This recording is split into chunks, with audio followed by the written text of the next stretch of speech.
दोस्तों, स्कूल की धरती को इतनी पावन धरती माना जाता है कि उस स्कूल से ही एक छोटे से बच्चे को, एक अज्ञात बच्चे को इस संसार में रहने का, उठने बैठने का ज्ञान प्राप्त होता है, जिससे उसको आगे सिर उठा के जीने की नई सीख मिलती है और उसको बड़े से बड़े काम करने की शिक्षा मिलती है। लेकिन कैसा होगा जब एक स्कूल में बच्चों को एक ऐसी राह दिखाई जाती है जहाँ पर बच्चे सिर उठाना तो दूर, नजरें उठाकर भी किसी से बात कर पाए इतनी उनकी जरूरत नहीं हो पाती। उनका मनोबल अंदर से ही टूट जाता है और एक इस ऐसी घटना के कारण टूटता है जिसको सुनकर हर कोई परेशान और हैरान रह जाता है। लेकिन वो बच्चे करे भी तो क्या करें, ना ही उनके घर वाले साथ दे रहे हैं, ना ही गांव वाले साथ दे रहे हैं। और एक नहीं, दो नहीं, तीन नहीं, ये गिनती बढ़ती ही जाती है जो कि 100 को क्रॉस कर जाती है। 150 करीब लड़कियां इस घटना का शिकार हो रही हैं। जी हाँ दोस्तों, इसका जो पता चलता है वो पता इस कदर चलता है कि उन लड़कियों ने जब देखा कि कोई उनका साथ नहीं दे रहा है, कोई उनके साथ आवाज नहीं उठा रहा है, तो एक चिट्ठी लिखी, जिस चिट्ठी में उन्होंने अपना दुख और दर्द बयां किया कि किस तरीके से उनका शोषण किया जाता है। और एक दो नहीं, 150 लड़कियां, 142 लड़कियां इस घटना का शिकार हो रही हैं। उन्होंने एक बार एक अपना जो दुख जताया है, उसमें सब कुछ बताया है कि किस लड़की के साथ क्या क्या हुआ है और किस किस कदर हुआ है। आखिर जिसने ये चिट्ठी पढ़ी है वही बिल्कुल हैरान रह गया है कि यह किसने चिट्ठी भेजी है और किस कदर उनके साथ ये बदसलूकी हो रही है। जी हाँ दोस्तों, ये घटना कोई छोटी मोटी घटना नहीं, इतनी बड़ी घटना है कि अगर आवाज उठाई जाए तो जो इसका आरोपी है उसको सजा काफी कड़ी से कड़ी मिलनी चाहिए। दोस्तों, इस घटना में 142 लड़कियों ने एक स्कूल के प्रिंसिपल पे यह इल्जाम लगाया है कि वह उनका शोषण करता है। उन्होंने चिट्ठी में ये लिखा है, शुरुआत करते हैं उसी चिट्ठी से। उन्होंने चिट्ठी में लिखा है कि निवेदन यह है कि उनको जो है उनके स्कूल का प्रिंसिपल कतार सिंह जो आरोपी रहता है वो बंद कमरे में उन्हें बुलाता है और बुलाने के बाद उनको अपनी कुर्सी के पास खड़ा करके उनको गलत गलत जगह पे टच करता है और टच करने के बाद उनसे जो अश्लील हरकतों को करने के लिए बोलता है। जब वह लड़की इस बात पर ऑब्जेक्शन उठाती है, आवाज उठाती है, तो उनको धमका देता है कि चुप रहो वरना मैं तुम्हारे घर पे एक झूठी अफवाह फैला दूंगा कि तुम किसी लड़के के साथ पकड़ी गई हो, गलत हरकतें पकड़ी गई हो करती हुई। तो वह जो तुम्हारे माता पिता है तुम्हें स्कूल तो आना दूर, तुम्हारी शादी भी कर देंगे, तुम्हें कभी स्कूल भी नहीं आने देंगे और मारेंगे पीटेंगे। वह इस बात से सुनकर बच्चे बहुत ही ज्यादा डर जाते हैं और एक मन के अंदर डर बैठ जाता है और एक के बाद एक इस घटना का शिकार होती रहती है। आखिर क्यों इस घटना का शिकार हो रही थी, क्यों लोग इसकी आवाज नहीं उठा रहे थे, तो जानते हैं इस घटना के बारे में जिसको सुनकर आप भी दंग रह जाएंगे, हैरान और परेशान रह जाएंगे। तो जानते हैं इस घटना का पूरा सच। बनी रहिए हमारे इस वीडियो के अंत तक। उससे पहले अगर आप हमारे चैनल पे नए आए हैं तो उसको सब्सक्राइब कर दीजिए ताकि हमारी आने वाली हर नई वीडियो की सूचना आपको जल्द से जल्द प्राप्त हो। तो रुक करते हैं इस वीडियो की तरफ जो कि काफी ज्यादा सुर्खियों में रह चुकी है ये घटना। तो दोस्तों, ये जो घटना है ये हरियाणा के जिला जिंद की एक गांव की है जो कि उचाना गांव में एक सरकारी प्राइमरी स्कूल है जिसका एक प्रिंसिपल है कतार सिंह, जिसकी उम्र 57 वर्ष है और जो कि बड़ौदा गांव का निवासी है।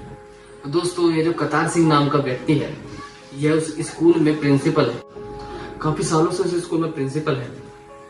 तो कुछ बच्चों ने एक दिन एक ऐसी हिम्मत करती है, 31 अगस्त 2023 की बात है जब उन बच्चों ने, काफी सारे बच्चों ने इकट्ठे होकर के एक प्रार्थना पत्र लिखा जिसमें उन्होंने महिला आयोग के लिए एक चिट्ठी लिखती है। वो चिट्ठी लगभग छोटी बड़ी चिट्ठी नहीं होती, लेकिन वो 5 पन्नों की एक चिट्ठी होती है जिसमें सब ने अपना दुख दर्द बयां किया, सभी लड़कियों ने, और उसमें अपना नाम भी बताया कि किसके साथ क्या शोषण हुआ और कब हुआ था। तो इस घटना का रुख करते हुए जब यह घटना जाती है ऊपर, तो ऊपर जाने के बाद 1.5 महीने बाद महिला आयोग का इस पर एक्शन लिया गया।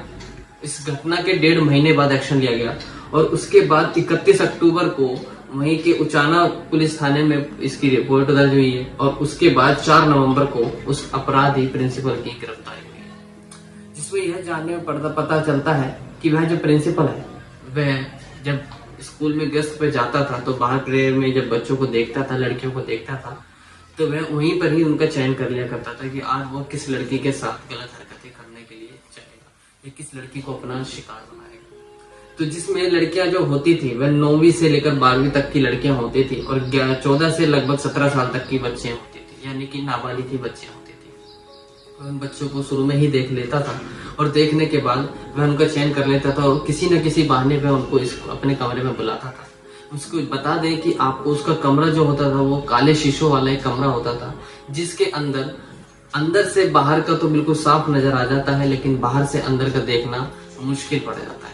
यहाँ तक कि आपने अगर देखा गया हो कि सरकार ने एक नियम भी बनाया हुआ है कि काले शीशे बिल्कुल भी अलाउड नहीं है। यहाँ तक कि पर्सनल आपके व्हीकल तक में काले शीशे अलाउड नहीं है, काले शीशे गाड़ियों में से उतार दिए जाते हैं।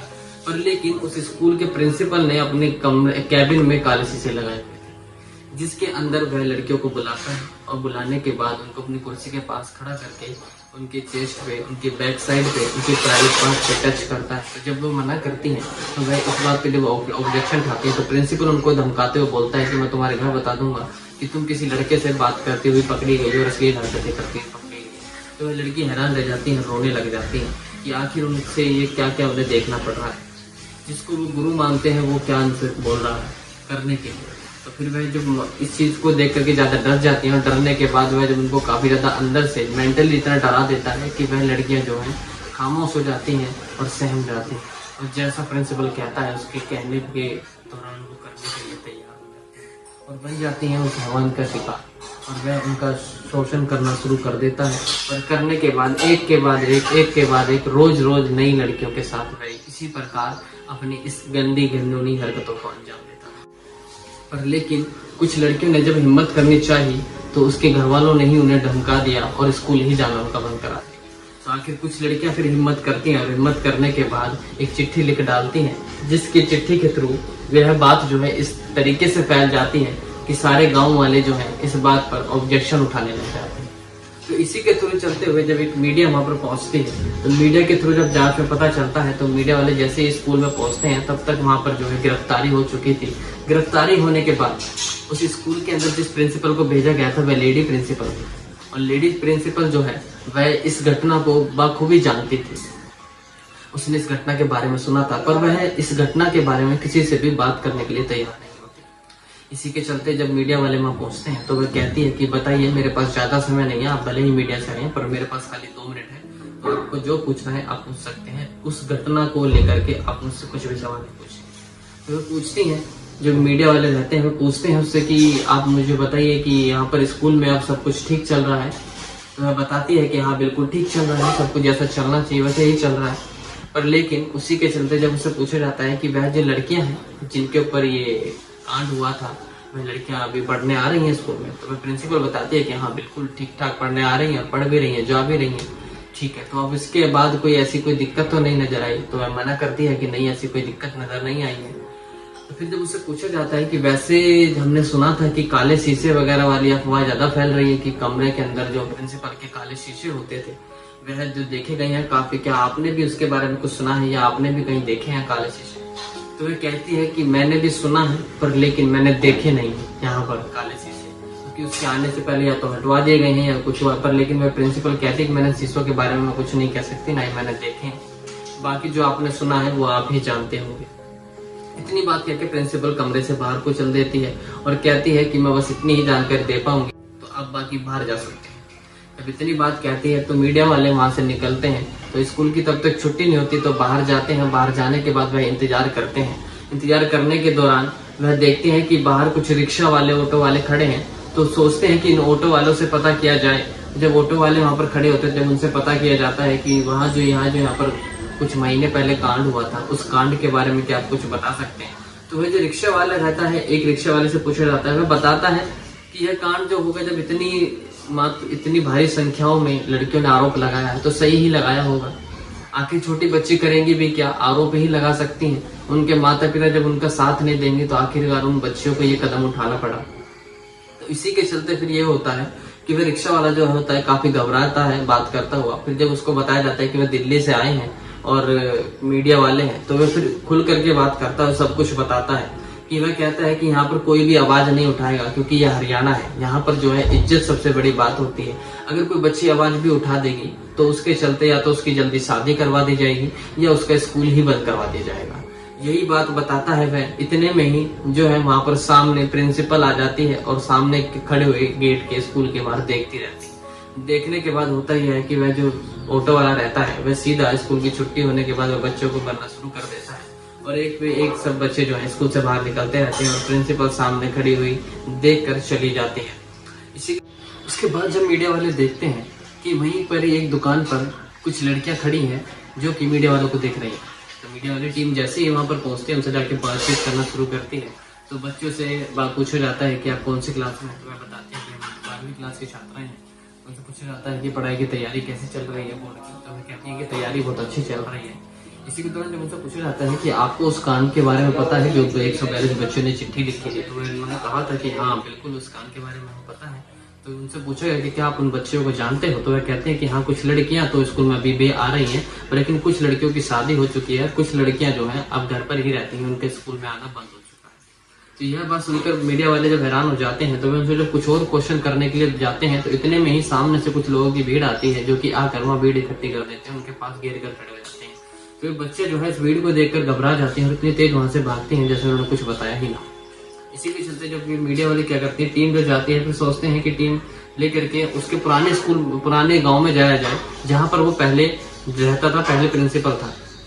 उसके बाद जो है ये मखंड गांव था एक, उस गांव में वह पहले पूर्व प्रिंसिपल रह चुका था, जो कतार सिंह नाम का अपराधी है। वह तुरंत फिर वहां पर जब जाते हैं, तो वहां पर जाने के बाद पूछताछ करी जाती है। तो वहाँ के पूर्व सरपंच जो रहते हैं राजकुमार जी, उनसे बात करी जाती है। तो वो बताते हैं कि इस घटना के बारे में ज्यादा कुछ उन्हें पता नहीं है, बस उन्होंने भी सुना है, क्योंकि उस टाइम पर वह सरपंच नहीं थे, वह सरपंच अभी बने हैं। तो वहां पर जब पूछा जाता है कि वो पूर्व जो सरपंच थे उस टाइम पर, जो जब ये घटना हुई थी तब सरपंच जो थे, तो वो कौन थे। तो वो पूछा जाता है कि वो बताता है कि वहां पर एक महिला थी, और वह जो महिला है तो वह अब बात नहीं करेगी, मीडिया के सामने कभी भी आके बात नहीं करते, और वो कुछ बोलेगी नहीं, उसका दिमाग कर गया। उसको ऐसा ऐसा जवाब दिया गया। लेकिन जब उनसे पूछा गया कि आप ही कुछ इस घटना के बारे में बता दीजिए, तो वह बताते हैं कि इस घटना के बारे में ज्यादा कुछ हमें पता नहीं कि कितने आपको सच्चाई लगती है। तो वह सरपंच जो रहता है वह बताता है कि इसमें कुछ सच्चाई ही होगी अगर 142 लड़कियों ने कोई चिट्ठी लिखी है और यहाँ तक कि लेकर महिला आयोग से लेकर राष्ट्रपति तक हो गई है, तो कुछ ना कुछ इसमें कुछ गलत ही होगा, तभी उन बच्चों ने एक फैसला लिया और ये कदम उठाया। तो इसी के चलते बताते हैं कि उसका कैरेक्टर कैसा था प्रिंसिपल का, तो बताता है कि उसका कैरेक्टर तो खराब ही था, इसीलिए यहाँ से जो है उसको ट्रांसफर करवाया गया था। क्योंकि बताया जाता है कि हमने इतना सुना है कि वहाँ की जो प्रिंसिपल है, वो जो प्रिंसिपल था वह वहाँ खाना बनाने वाले पे गलत उसने हरकतें की थी, उसके साथ गलत हरकतें करी थी, गंदी हरकतें करी थी, जिसकी वजह से उस लड़की ने, उस महिला ने उन पर आरोप लगाए थे और उसका ट्रांसफर करवाया गया था। तो इसी के चलते फिर सोचते हैं कि इससे आगे जाया जाए। जैसे जब वहां पर ज्यादा कुछ पता नहीं चलता, जब टीम आगे के लिए रवाना होती है तो टीम जाती है उस प्रिंसिपल के ही गांव, बड़ौदा गांव में। तो जब वहां पर पहुंचते हैं, तो बड़ौदा में जब पहुंचने के बाद वहां पर एक व्यक्ति खड़ा होता है, उससे जब पूछताछ करी जाती है तो वह एक नंबर देता है, और नंबर देता खुद ही अपने फोन से मिला देता है, और पता नहीं किसको मिलाता है। और इतने में ही सामने से काफी सारी भीड़ आती है। आने के बाद मीडिया वालों के सामने खड़ी हो जाती है। मीडिया वालों के सामने जब वो भीड़ खड़ी हो जाती है, तो मीडिया वाले उनसे सवाल करते हैं कि जो कतार सिंह है वह कैसा व्यक्ति है। तो सब बोलते हैं, मीडिया में से आवाज आती है कि बढ़िया आदमी था, हमसे राम राम करता था, चलता फिरता, हमारे साथ हुक्का भी पी लिया करता था, तो बढ़िया ही आदमी था। तो उनसे जब पूछा गया, तो जब 142 बच्चों ने उन पर आरोप लगाया, क्या वो आरोप सही है, तो वे बताते हैं कि आरोप तो शायद गलत है, क्योंकि उन्होंने बच्चों को कुछ गलत समझाना चाहा होगा या कुछ सही समझाना चाहा होगा, उन बच्चों ने गलत समझ लिया, जिसके कारण उनकी गलत फहमी की वजह से ऐसा हुआ है, बच्चों की गलत फहमी हुई है। तो मीडिया ने सवाल पूछा कि अगर बच्चों की गलत फहमी है तो फिर कोई साफ तरीके से सामने आकर के क्यों नहीं बात करता इस बारे में। इस बात पर वह चुप हो जाते हैं। तो वह बताते हैं, कहते हैं, जो भीड़ में से ये आवाज आती है कि अगर कैरेक्टरलेस कोई व्यक्ति होता है तो वह स्कूल में ही क्यों होगा, वह हर जगह पे होगा, तो उसकी हर जगह पर, गाँव में भी आनी चाहिए उसकी कोई घटना सामने। ये पूछा जाता है कि अगर वह बिल्कुल ठीक है तो उसके घर का, परिवार का कोई क्यों नहीं आकर के इसकी बात कर रहा है, क्यों इसको इतना छुपाया जा रहा है बात को। तो जब इस बात पे जो है सब चुप हो जाते हैं। चुप होने के बाद फिर जब वहां से टीम रवाना होती है, टीम रवाना होने के बाद तो वहां पर जब पहुंचती है, पहुंचने के बाद एक वहां करके तो वही के तो जिंद की एक्टिविस्ट डॉक्टर सिक्किम से बात हुई, तो वह बताती है कि मैं आपको इसके बारे में बताती हूँ कि इसके बारे में आपको कोई भी कुछ भी हासिल नहीं होगा पूछ करके। क्यों? क्योंकि ना तो कोई लड़की सामने आएगी, ना ही उनका कोई घर वाला सामने आने देगा। क्योंकि आप खुद देख सकते हो, जो कि इतनी बड़ी एक गिनती थी, 142 में से कुछ मुट्ठी भर ही लड़कियां बची हैं, और उनमें से भी अब जो है मात्र जो कि 142 लड़कियों ने चिट्ठी भेजी थी, उसमें से सिर्फ 6 ही लड़कियां अब सामने गवाही देने के लिए तैयार हो रही हैं। बाकी सब चुप चुकी हैं, बाकी सबने अपने इस गुनाह से, इससे पर्दा मुंह कर लिया है, और वह कुछ भी बोलने के लिए तैयार नहीं इस घटना के बारे में।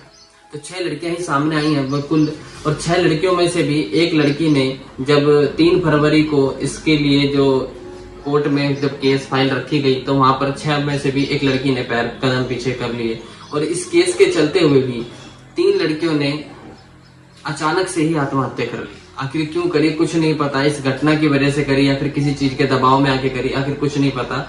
वह सिक्किम से जो डॉक्टर सिक्किम है वह बताती हैं कि इस घटना के बारे में उनके परिवार वाले ही उन पर दबाव बनाते हैं, क्योंकि आप खुद ही देख सकते हैं कि लड़कियां हैं, अगर मान लीजिए उनको आगे शादी भी करनी है, गांव में कोई आएगा रिश्ते वाला और आकर के इधर उधर पूछताछ करेगा और किसी ने अगर उन्हें बता भी दिया कि इस लड़की उस स्कूल से ताल्लुक है, उस घटना से इस लड़की का ताल्लुक है, तो उसकी शादी नहीं होगी। इस वजह से कुछ लड़कियों की जल्दी ही शादी कर दी गई और कुछ लड़कियां बोलेंगी नहीं। और यही कारण एक मेन होता है ज्यादा शोषण का सहन करने का और शोषण का पीड़िता बनने का, क्योंकि हर बच्चा इस चीज से काफी ज्यादा डर जाता है कि उसके घर वालों को पता चलेगा तो वे उनको डांटेंगे, मारेंगे और पता नहीं क्या क्या करेंगे। तो वह डर जाते हैं और पता नहीं ऐसे ही किसी गंदी घटना का शिकार होते रहते हैं और किसी को भी कुछ नहीं बताते। तो कहीं ना कहीं ये कमी होती है माँ बापों की भी, कि उनको भी अपने बच्चों को ये सलाह देनी चाहिए कि अगर आपके साथ कुछ भी सही गलत कुछ भी होता है तो उसके बारे में सूचना अपने घर वालों को जरूर दी जाए, जिससे कि उनके अंदर कोई डर ना रहे और किसी से भी अगर कुछ भी ऐसा हो तो वह उसके लिए खुद ही आवाज उठा दे। 142 में से 5 लड़कियां ही सामने आई हैं, जिसमें उनका भी कुछ नहीं पता कि वह बयान देंगी या नहीं देंगी, क्योंकि 3 फरवरी को उसकी याचना दी गई है। तो उसी के चलते उन लड़कियों का भी बयान जो है, कुछ में से कुछ की शादी कर दी गई और कुछ पीछे हट चुकी है। तो कहीं ना कहीं ये कारण है उसकी छूटने का, जो कि बताते हैं कि वह बिल्कुल बड़ी जल्दी रिहा हो जाएगा, क्योंकि उसके साथ कोई भी केस लड़ने के लिए सामने तैयार नहीं है, जिस वजह से वह बड़े आराम से ही छूट जाएगा। कुछ का कहना भी ये भी है कि वह जो है कहीं ना कहीं किसी न किसी बड़े अफसरों से ताल्लुक रखता होगा, उसको डील दी गई होगी, उसको पीछे से कोई ना कोई सपोर्ट जरूर मिली होगी, जिसकी वजह से उसने यह कदम उठाया और 1 नहीं 2 नहीं 150 लड़कियों के आसपास उसने जो है इनके साथ ये गंदी हरकतें करी। तो कहीं ना कहीं बड़े स्तर का हाथ रहा होगा, क्योंकि कोई ना कोई स्कूल में बड़े बड़े अधिकारी भी आते थे, तो कभी किसी ने काले शीशे के ऊपर ऑब्जेक्शन नहीं उठाया, और जब उठाया तो इन बच्चियों ने उठाया। तो आखिर क्या आप इस घटना से क्या समझते हैं और क्या अपनी राय देंगे, आप हमारे कमेंट बॉक्स में जरूर बताइए और हमारे चैनल को सब्सक्राइब करिए, ताकि हम जान सकें कि आप किस शहर से बात करें, किस राज्य से बात करें, मुझे बिल्कुल बताइएगा। और इस घटना के तहत जो उस पर जो कड़ी धाराएं लगाई गई हैं, 4 नवंबर को उसकी गिरफ्तारी हुई है, जो एक चिट्ठी गई है 31 अगस्त को गई है, उसके बाद 4 नवंबर को उसकी गिरफ्तारी हुई है। कितने दिन बाद कहीं ना कहीं प्रशासन के बीच में थोड़ी ढील रही है। उसी के चलते जो 390 लड़कियों का बयान रिकॉर्ड किया गया था, उसमें से 142 ने खुद को अपना पीड़िता समझाया है, जिसमें खुद ने 142 ने कहा है कि हमारे साथ यौन शोषण हुआ है। उसके बाद 5 लड़की ही गवाही के लिए तैयार हुई, उसमें से भी कुछ को धमका दिया गया और कुछ को पैसे का लालच दे करके उनकी शादी का हवाला दे करके पीछे हटा दिया गया। इसी के ही चलते जो है उन पे जो कई धाराएं लगाई, पॉक्सो के एक्ट की धारा लगाई गई है, प्लस धारा 354 के तहत SC/ST की एक्ट की भी धारा उस पे जो है लगा दी गई है। तो आप क्या कहते हैं, आपके हिसाब से क्या उस पर धारा लगनी चाहिए, क्या सजा उस व्यक्ति के लिए होनी चाहिए जो बच्चों का शोषण करता है? और पॉक्सो एक्ट की कड़ी धाराओं के तहत भी ये घटना जो है रुक नहीं रही है, फिर भी बढ़ती ही जा रही है। तो आखिर आप क्या कहना चाहेंगे इस घटना के बारे में, और कमेंट बॉक्स में जरूर बताएं। तब तक के लिए चलते हैं, विदाई लेते हैं इस वीडियो से, फिर मिलेंगे किसी अगली ऐसी सच्ची घटना के लिए। तब तक के लिए हमारे चैनल को सब्सक्राइब कर दें, शेयर करें, लाइक करें। चलते हैं, फिर विदाई लेते हैं। नमस्कार।